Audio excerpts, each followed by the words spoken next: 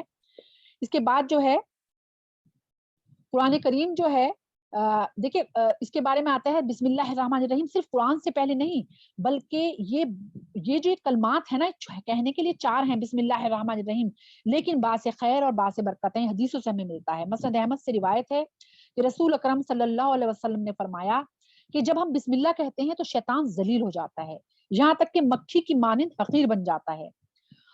تو اسی لیے ہم کوئی بھی کام شروع کریں، کھائیں پیئیں، کوئی جانور ذبح کرنا ہے، وضو کرنی ہے، یا کوئی بھی کام، دعائیں الگ ہیں وہ تو پڑھنی ہے، لیکن ہم بسم اللہ بھی ضرور کہیں، مستحب ہے. اب بسم اللہ کے معنی ہم پڑھتے ہیں کہ جیسے کہ بسم اللہ الرحمن الرحیم یعنی کہ میں شروع کرتی ہوں اللہ کے نام سے جو نہایت مہربان اور بے حد رحم کرنے والا ہے. اس میں جو اللہ کا نام ہے نا، اللہ رب العالم، یا اس میں اعظم کہلاتا ہے، یعنی اسے کوئی معنی نہیں ہے، اس کی کوئی ہم صفات بیان کرتے، کیونکہ اللہ جو ہے نا وہ ایک مخصوص اس کا نام ہے جس کے اندر اس کی تمام صفات جو ہے نا وہ آ جاتی ہیں. اس کی ہم کوئی جیسے کہ بہت سے لوگ گاڈ کہہ دیتے ہیں، اللہ کا نہیں، اللہ کے کوئی اور نام ہم اللہ کا لے نہیں سکتے. اللہ جو ہے وہ اللہ ہی ہے، ٹھیک ہے، اللہ کو صرف ہم اللہ ہی کہیں گے، اس کا کوئی اور نام ہم لے ہی نہیں سکتے، ٹھیک ہے. یہ اس میں اعظم ہے، احد اور صمد کی طرح. اس کے بعد اب میں کیونکہ بہت میں تیزی سے لے کے چلوں گی، کیونکہ میں بہت اس کی ڈیٹیل بسم اللہ الرحمن الرحیم کی پورا ایک درس ہو سکتا ہے اس کے اوپر، لیکن ہم لوگ بہت شارٹ میں کر رہے ہیں. تو اللہ کے نام کے ساتھ ہمیں شروع کرنا ہے، اور پھر آگے 2 صفاتی نامات آتے ہیں اس کے، بسم اللہ الرحمن الرحیم، رحمان اور رحیم. رحمان جو ہے وہ اللہ کی وہ صفت ہے جس کے اندر وہ رحمت ہے جو تمام وہ جاری ہے لگاتار ایک سمندر کی طرح، یعنی کہ اس کے لیے کوئی مخصوص گروہ نہیں ہے، بلکہ کائنات کا ذرہ ذرہ جو ہے وہ اللہ کی رحمت سے ہی زندہ ہے، چاہے وہ انسان ہو، جانور ہو، یا پھر سورج جو نکلتا ہے اور ڈوبتا ہے، چاند نکلتا ہے، تمام سیارے جو گھومتے ہیں، یہ سب اللہ کی رحمت سے ہیں، کیونکہ وہ رحمان ہے، سب کے لیے برابر ہے اس کی رحمت. تو اور رحیم جو ہے وہ صرف اور صرف مومنوں کے لیے. سبحان اللہ، جو آخرت میں ان کے کام آئے گی. قرآن مجید میں سورہ الحزاب میں اللہ تعالیٰ نے فرمایا ہے کہ مومنوں کے لیے خاص ہے. اس میں کہا گیا ہے وَقَانَ بالمؤمنین رحیما، یعنی کہ مومنوں کے لیے جو ہے وہ اللہ تعالیٰ کی جو یہ رحمت ہے یہ خاص ہے، وہ رحیم ہے. تو رحیم کے معنی جو ہیں وہ ہیں جو خاص مسلمانوں کے لیے ہیں، اور اس کے بعد جو رحمان ہے وہ سب کے لیے ایک سی جو رحمان ہے، رحمت اللہ تعالیٰ کی وہ رحمان میں آتی ہے، اور مسلمانوں کے لیے رحیم والی آتی ہے. اب قرآن مجید، اب سورہ فاتحہ انشاءاللہ ہم شروع کرنے والے ہیں. یہ جو سورت ہے یہ ہجرت سے قبل ہوئی تھی، یعنی کہ یہ مکی سورت ہے. اس کے بعد اس کے تقریباً 36 جو ہے نام ہیں، جس میں اسے الصلاۃ کہا گیا ہے، یعنی کہ قرآن رسول اکرم صلی اللہ علیہ وسلم نے فرمایا کہ اگر جس نے نماز پڑھی اور اس میں سورہ فاتحہ نہیں پڑھی تو وہ نماز ناقص ہو جائے گی. یعنی اور آپ نے یہ بات 3 بار فرمائی، یعنی کہ کسی نماز میں اگر سورہ فاتحہ نہیں پڑھی تو وہ نماز نہیں ہوگی. اس کے علاوہ اسے الحمد کہا گیا ہے کیونکہ اس میں اللہ کی تعریفیں ہیں. ام الکتاب اور ام القرآن بھی اسے کہا گیا ہے، کیونکہ تمام جو قرآن مجید ہے اس کا اگر نچوڑ دیکھیں نا وہ سورہ فاتحہ ہے، یعنی کہ اس میں اللہ تعالیٰ کی وحدانیت اور اللہ تعالیٰ کی تعریف بیان کی گئی ہے، اور بعد میں اللہ تعالیٰ سے دعا مانگی گئی ہے سیدھے راستے کی، اور ان لوگوں کا ذکر ہے کہ جن پہ نے اللہ تعالیٰ غضب کیا یا ذکر کی یا گمراہ ہوئے، یعنی کہ تمام جو قرآن ہے اس کا نچوڑ اس صورت کے اندر آ جاتا ہے، اور یہ ایک مکمل دعا ہے.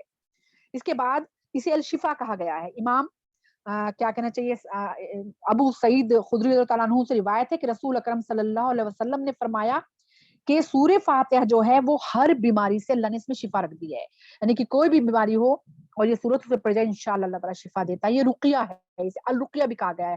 الرقیہ یعنی دم.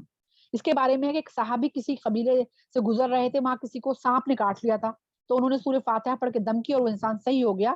تو پھر رسول اکرم صلی اللہ علیہ وسلم نے فرمایا کہ ہاں، جب انہوں نے بتایا یہ چیز تو کہا کہ ہاں یہ بہترین دم ہے. کسی کو نظر ہو گئی ہو، جادو کا اثر ہو، کسی کیڑے نے، سانپ نے کسی نے کاٹ لیا ہو تو اس پہ سورہ فاتحہ پڑھ کے دم کی جاتی ہے، اسی لیے سے رقیہ بھی کہا گیا ہے. اس طرح سے بہت سارے نام ہیں، سب کا ذکر یہاں پہ نہیں ہو سکتا ہے. اسے سبا مسانی بھی کہا گیا ہے کہ 7 آیتوں والی سورت ہے. اس کے علاوہ رسول اکرم صلی اللہ علیہ وسلم نے اسے کہا ہے کہ قرآن کی سب سے بہترین سورت ہے، اور سب سے بڑھ کے میں یہ آخر میں اس کی اہمیت کے لیے یہ حدیث بیان کروں گی. امام مسلم اور نسائی نے ابن عباس رضی اللہ عنہما سے روایت کیا ہے کہ رسول اکرم صلی اللہ علیہ وسلم ہمارے درمیان تشریف فرما تھے اور جبریل علیہ السلام آپ کے پاس موجود تھے. تو اوپر سے ایک آواز سنائی دی. تو جبریل علیہ السلام نے آسمان کی طرف نظر اٹھائی اور کہا کہ آسمان کا یہ دروازہ آج سے پہلے کبھی نہیں کھلا, اس سے ایک فرشتہ اترا ہے اور یہ فرشتہ بھی اس سے پہلے کبھی نہیں آیا زمین پر. اور رسول اللہ صلی اللہ علیہ وسلم کے پاس آیا اور کہا کہ آپ کو 2 نور دیے جانے کی خوشخبری دیتا ہوں جو آپ سے پہلے کسی نبی کو نہیں دیے گئے تھے. وہ ہیں سورہ فاتحہ اور سورہ بقرہ کی آخری آیتیں, آمن الرسول سے شروع ہیں آخر تک. اور کہا کہ ان کا ایک حرف بھی آپ پڑھیں گے تو اس کا بدلہ دیا جائے گا, یعنی کہ بہت زیادہ جو ہے فضیلت والی جو ہے یہ سورت ہے. سبحان اللہ. اب ہم اس کو باقاعدہ جو ہے وہ اس کے معنی ہم انشاءاللہ دیکھ لیتے ہیں. اعوذ باللہ من الشیطان الرجیم, بسم اللہ الرحمن الرحیم. الحمدللہ رب العالمین.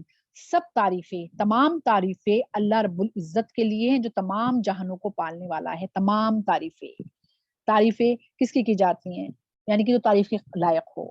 انسان تو کوئی ہو ہی نہیں سکتا, یعنی کہ اللہ کی جتنی تعریف کریں وہ کم ہے. ہمارے الفاظ ختم ہو جائیں گے لیکن اللہ کی تعریف کے کلمات ختم نہیں ہو سکتے جتنی تعریف کریں, کیونکہ جو کچھ ہے, جتنا ہم سوچ سکتے ہیں, جتنا ہم دیکھ سکتے ہیں, ہماری سوچیں جو ہے وہ ختم ہو جائیں گی لیکن ہم جو اس نے نعمتیں دی ہیں نا وہ گن نہیں سکتے. تو تمام تعریفیں اللہ کی ہے کہ اللہ تعالیٰ نے ہمیں انسان بنایا, ہمیں ایمان کی روشنی سے بخشا, ہمیں سانس لینے کے لیے اس نے ہوا دی ہے, کھانے کے لیے رزق, جو کچھ دیا ہے اس نے ہمیں, کتنی تعریف کریں وہ کم ہے. اور دیکھیں شکر جو ہے نا وہ بھی اللہ کی تعریف ہے لیکن وہ عمل سے ہوتا ہے, ٹھیک ہے. اور جو حمد ہے نا وہ زبان سے ہوتی ہے کہ اللہ تعالیٰ کی تعریف بیان کریں, اللہ کا ذکر کریں, جو تمام جہانوں کو پالنے والا ہے. ظاہر سی بات ہے یہ ہم سب کو پتا ہے کہ تمام جہانوں کو پالنے والا ہمارا رب العزت ہے. اس کی ڈیٹیل میں نہیں کروں گی. الرحمن الرحیم, اس کی ڈیٹیل میں نے پیچھے کر دی ہے, جو نہایت مہربان اور بے حد رحم کرنے والا ہے, یعنی کہ جس کی رحمت جو ہے وہ مومنوں کے لیے تو الگ خاص ہے جو رحیم ہے, اور اس کے علاوہ تمام جان چاہے کوئی ایمان لائے یا نہ لائے اللہ تعالیٰ اس کو رزق بھی دے گا, اللہ تعالیٰ اسے صحت بھی دے گا, اللہ اس کی اولاد بھی دے گا, یعنی سب کچھ دے گا اللہ تعالیٰ. اللہ اتنی محبت کرتا ہے اپنی مخلوق سے, اور جو ایمان لے آئے آپ سوچیں ان کے لیے کتنی محبت ہوگی اللہ تعالیٰ کی. مالک یوم الدین, قیامت کے دن کا مالک ہے. ویسے تو اللہ تعالیٰ ہر چیز کا مالک ہے, ہر لمحے کا مالک ہے, لیکن خاص طور سے کہا گیا قیامت کے دن کا مالک ہے, کیونکہ مالک ہوتا ہے جو سب کچھ اس کے ہاتھ میں ہوتا ہے. قیامت کے دن جب ہمارا جو کچھ ہم دنیا میں آج کر رہے ہیں, آج ہم اگر آج یہاں بیٹھے ہیں نا, اس کا بھی ایک لمحہ اللہ کے پاس ریکارڈ ہو رہا ہے, یہ بھی لکھا جا رہا ہے. تو جو کچھ اللہ کے پاس سوچے اس رب کے سامنے ہم موجود ہوں گے قیامت کے دن, جس کے پاس ایک ایک لمحے کی وہ ریکارڈ موجود ہوگا جو ہم بھی کر کے بھول گئے, تو وہ اس قیامت کے دن کا مالک ہے. تو سوچیں کہ وہ رب, تو اس کیوں نہ ہم اس کے بتائے ہوئے راستے پہ چلیں. ہم تیری ہی عبادت کرتے ہیں, یعنی کہ عبادت کے اندر سب چیز آ جاتی ہیں, نماز ہے, روزہ ہے, زکوٰۃ ہے, حج ہے, ذکر ہے, اذکار ہے, قرآن مجید کی تلاوت ہے, اور آج جو ہم لوگ قرآن معنوں سے پڑھ رہے ہیں یہ بھی. اس کے علاوہ صدقہ کرتے ہیں, خدمت خلق کے کام کرتے, تمام عبادت میں آتے ہیں. تمام عبادت ہمیں کس کے لیے کرنی ہے؟ صرف اللہ رب العزت کے لیے. اور تجھ سے ہی مدد مانگتے ہیں, یعنی کہ اگر مدد مانگیں گے تو صرف اور صرف اللہ رب العزت سے. یہ پہلی جو آیتیں 4 گزری ہیں اس میں ہم نے اللہ تعالیٰ کے تعریف بیان کی ہے. اس کے بعد اب ہم اللہ تعالیٰ سے مانگ رہے ہیں, اور یہ ہے نا, یہ توحید کے بارے میں جو کوئی کسی اور سے مانگتے ہیں نا, تو یہ آیت کافی ہو جاتی ہے سمجھانے کے لیے کہ اللہ تعالیٰ خود کہہ رہے ہیں, بندے سے کہلوا رہے ہیں کہ ہم تیری ہی عبادت کرتے ہیں. اگر اس کے علاوہ ہم کسی کی عبادت کرتے ہیں کسی بھی شکل میں تو وہ شرک عظیم ہو جاتا ہے. اور تجھ سے ہی مدد مانگتے ہیں, اگر اللہ کے علاوہ نہ تو کوئی کر سکتا مدد, لیکن ہم بیوقوف انسان, ہم اللہ کے علاوہ اور لوگوں سے, بہت سے لوگ ہیں جو اور لوگوں کو پکارتے ہیں, یا مولا یا غوث اعظم, اور بھی بہت سی چیزیں ہیں. یہ بتائیے کہ اللہ کے علاوہ کیا کوئی ہمیں دے سکتا ہے؟ اور جن کو ہم پکارتے ہیں ان کو پیدا بھی اللہ نے کیا, اٹھایا بھی اللہ نے, رزق بھی اللہ نے دیا, سب کچھ, ان کو ہدایت بھی اللہ نے دی, اور ہم اس رب کو چھوڑ کے دنیا کے لوگوں سے مانگتے ہیں, تو وہ شرک ہو جاتا ہے. تو توحید جو ہے, یہ توحید کے بارے میں بتا رہے ہیں, صرف اللہ کی عبادت کرنی ہے, اللہ سے ہی مدد مانگنی ہے. اہدنا الصراط المستقیم, ہمیں سیدھی راہ پر چلا. سیدھی راہ, سب سے بہترین بات سیدھی راہ, یعنی کہ جو اللہ کی نظر میں سیدھی راہ. تو میں بھی کہتا ہوں یہ سیدھا راستہ ہے, چلے جاؤ, نہیں, ہم اللہ سے کہہ رہے ہیں کہ اللہ تعالیٰ تو مجھے سیدھی راہ دکھا. کہیں کے لیے؟ جو قیامت میں کام آئے گی, جو آخرت میں کام آئے گی, یعنی کہ سیدھی راہ وہ جو جنت میں لے کے جائے گی, اس راہ کی ہم لوگ دعا مانگ رہے ہیں. سبحان اللہ. اور آپ سوچے دن میں کتنی بار مانگتے ہیں, جب ہم نماز پڑھتے ہیں ماشاءاللہ, ہر نماز میں کتنی بار سورہ فاتحہ پڑھتے ہیں، کتنی بار ہم یہ دعا کہتے ہیں، اللہ ہمیں سیدھی راہ پر چلا، اللہ ہمیں سیدھی راہ پر چلا، اللہ تعالیٰ سے قبول فرما لے اور واقعی ہم لوگ سیدھی راہ پر چلنے والے بن جائیں۔ صراط الذین انعمت علیہم، اب کون سی سیدھی راہ؟ اس میں آگے آگے ہے ان لوگوں کی راہ جن پر تو نے انعام کیے۔ سبحان اللہ، یعنی کہ ہم اسے اللہ تعالیٰ خود ہم سے اس صورت کے ذریعے ہم پڑھ رہے ہیں، یعنی کہ واضح بھی ہم کر رہے ہیں، اللہ ان کی راہ دکھا جن پہ تو نے انعام کیا ہے، دنیا میں بھی اور آخرت میں بھی۔ پھر اس کے بعد ہے غیر المغضوب علیہم ولا الضالین، جن پر تو نے نام، ان کی راہ نہیں جن پر تیرا غضب نازل ہوا، اور نہ ان کی جو گمراہ ہوئے۔ عام طور پہ یہ کہا جاتا ہے غضب نازل ہوا ان لوگ، ان کے لیے ہے جو یہودی ہیں، کہ ان کو اللہ نے بہت بہت نعمتیں دی، اس کے باوجود وہ جو ہے گمراہی میں گرتے چلے گئے، تو اللہ کا غضب ان پہ نازل ہوا۔ اور پھر وہ جو گمراہ عام طور پہ عیسائیوں کے لیے کہا جاتا ہے کہ ان لوگوں نے اللہ تعالیٰ کا بیٹا جو ہے وہ بنا دیا، تو وہ گمراہ ہو گئے صحیح راستے سے۔ تو اب ہم یہ دعا کر رہے ہیں کہ اللہ تعالیٰ ہمیں وہ راہ دکھانا جن پہ انعام کیا، اللہ تعالیٰ وہ راہ مت دکھانا جن کی طرح غضب نازل ہوا، یا اللہ تعالیٰ جو گمراہ ہو گئے، آمین یا رب العالمین۔ تو ہم سورہ فاتحہ انشاءاللہ سمجھ میں آ گئی ہوگی۔ اب ہم نماز پڑھتے ہیں تو ہم اسے سوچ کے پڑھیں گے، پہلے ہم اللہ کی تعریف بیان کر رہے ہیں اور پھر ہم اپنے لیے ہی اس میں بار بار دعا مانگ رہے ہیں، دن میں کتنی بار ہم لوگ جو ہیں اس کے لیے دعا مانگ رہے ہیں۔ اب ہم انشاءاللہ سورہ بقرہ جو ہے وہ شروع کرتے ہیں۔ سارا ذرا اس کی شروع کا جو رکوع ہے وہ آپ ذرا تلاوت کر دیجیے۔ جی کرانا آپ بسم اللہ الرحمن الرحیم، الف لام میم، ذالک الکتاب لا ریب فیہ ھدی للمتقین الذین یؤمنون بالغیب ویقیمون الصلاة ومما رزقناہم ینفقون والذین یؤمنون بما انزل الیک وما انزل من قبلک وبالآخرة هم یوقنون أولئك على هدى من ربهم وأولئك هم المفلحون إن الذين كفروا سواء عليهم أأنذرتهم أم لم تنذرهم لا يؤمنون ختم الله على قلوبهم وعلى سمعهم وعلى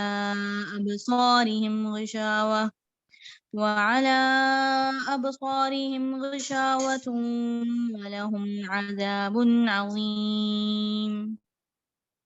جزاک اللہ خیر۔ تفسیر سورہ بقرہ، انشاءاللہ سورہ بقرہ جو ہے یہ مدنی سورت ہے، یعنی کہ جب رسول اکرم صلی اللہ علیہ وسلم مدینہ منورہ میں آ گئے تھے تب یہ سورت نازل ہوئی تھی، اور اس کی جو نام ہے البقرہ، یہ اس کی آیت نمبر 67 میں ذکر ہے، آیتوں میں بقرہ یعنی کہ گائے کا ذکر بار بار آیا ہے قرآن مجید مطلب سورہ بقرہ میں، اسی لیے اس کا نام جو ہے البقرہ جو ہے وہ رکھا گیا ہے۔ اور جب رسول اکرم صلی اللہ علیہ وسلم مدینہ منورہ میں آئے مکہ سے، دیکھیں مکہ میں جو رسول اکرم صلی اللہ علیہ وسلم کا سامنا تھا وہ سامنا تھا ان سے مشرکوں سے، جو شرک کرنے والے تھے، جو بتوں کو پوجتے تھے، جو کسی نبی کو نہیں مانتے تھے، کسی کتاب کو نہیں مانتے تھے، ٹھیک ہے۔ تو وہاں پہ زیادہ تر توحید کے بارے میں جو ہے صورت نازل ہوئی، اللہ تعالیٰ کی بڑائی بیان کیا گیا، اللہ کی عظمت بتائی گئی وہاں پر۔ اور جب رسول اکرم صلی اللہ علیہ وسلم ہجرت کر کے مدینہ منورہ میں آ گئے، وہاں پہ ایک بہت بڑا پورا ایک سمجھیے قوم تھی یہودیوں کی۔ تو یہودی جو تھے ان کے پاس کتاب بھی موجود تھی توریت، اور ان کے پاس ان کے پیغمبر بھی مطلب تھے ان کے حضرت موسیٰ علیہ السلام۔ تو یعنی کہ دعوت کا طریقہ ایک دم بدل گیا، کیونکہ وہ کہتے کہ ہمارے پاس تو کتاب ہے آسمانی، ہم تو نبی کو بھی مانتے ہیں۔ تو دعوت کا طریقہ بدل گیا، وہ یہ ہو گیا کہ اب ان کو بتایا گیا بابا کہ دیکھو تمہاری کتاب میں یہ نازل ہوا ہے، تمہارے نبی نے یہ کہا ہے، اور تم نے اللہ کے سامنے یہ کہا ہے۔ تو یعنی کہ ان سے جو کلام تھا اس کا طریقہ کار بالکل بدل گیا۔ دوسرا، جب رسول اکرم صلی اللہ علیہ وسلم مدینہ میں آئے تو وہاں پر ایک اور نیا گروہ بن گیا، وہ گروہ تھا منافقوں کا۔ یہ منافق کون تھے کہ وہ جب رسول اکرم صلی اللہ علیہ وسلم مدینہ آئے تو وہاں پہ بہت سے لوگ مشرک تھے، ایمان تو لے آئے، لیکن کچھ ان میں سے چند چنندہ لوگ ایسے تھے جو ایمان تو لے آئے لیکن دل سے ایمان نہیں لائے تھے، اور وہ مطلب مسلمانوں کی جو بعد میں فتوحات ہوئی اس کی وجہ سے بھی انہوں نے ایمان جو ہے وہ لے آئے، لیکن وہ اصلیت میں ان کو